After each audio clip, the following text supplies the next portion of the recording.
معزز سامعین کرام، رسول اللہ صلی اللہ علیہ وسلم نے ارشاد فرمایا کہ آدمی کا جب انتقال ہو جاتا ہے تو 3 چیزیں اس کے ساتھ قبر تک جاتی ہیں۔ 3 چیزیں اس کے ساتھ قبر تک جاتی ہیں، لیکن 2 چیزیں واپس آ جاتی ہیں، ایک جو ہے وہ انسان کے ساتھ قبر میں بھی چلے جاتے ہیں۔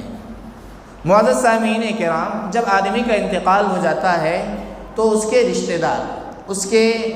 دوست، اس کے چاہنے والے یہ قبرستان تک جاتے ہیں، قبر تک جاتے ہیں، اور ساتھ ہی ساتھ جو ہے اس کا مال بھی جاتا ہے۔ جیسا کہ بعض جگہوں پر یہ ملتی ہے رسومات کہ آدمی جب مر جاتا ہے تو اس کے جنازے کے ساتھ اس کے مال کو بھی لے جایا جاتا ہے، لیکن جب اس کو دفنا دیا جاتا ہے تو اس کے دوست و احباب وہاں سے واپس آ جاتے ہیں، مال بھی واپس آ جاتا ہے، باقی جو رہتا ہے وہ اس کے اچھے اعمال باقی رہ جاتے ہیں۔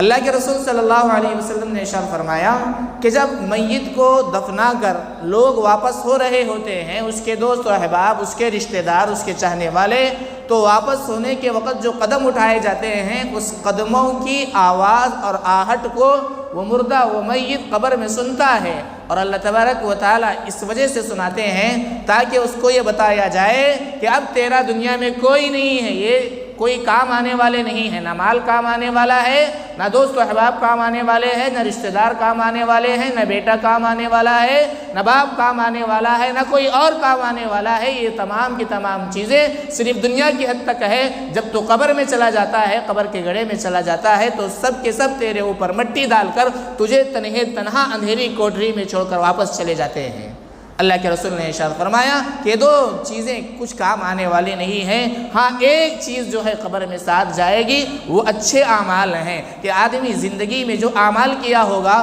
اگر وہ اعمال اچھے ہیں تو یہ اعمال قبر میں ساتھ میں جائیں گے، اور ان اعمال صالحہ کی وجہ سے اس کی قبر کے اندر جو اندھیرا تھا وہ اندھیرا جو ہے نور میں بدل جائے گا، اس کے اندر روشنی آ جائے گی، اور وہاں پر اس کو جو خوف محسوس ہو رہا تھا ان اعمال صالحہ کی وجہ سے وہ خوف ختم ہو جائے گا۔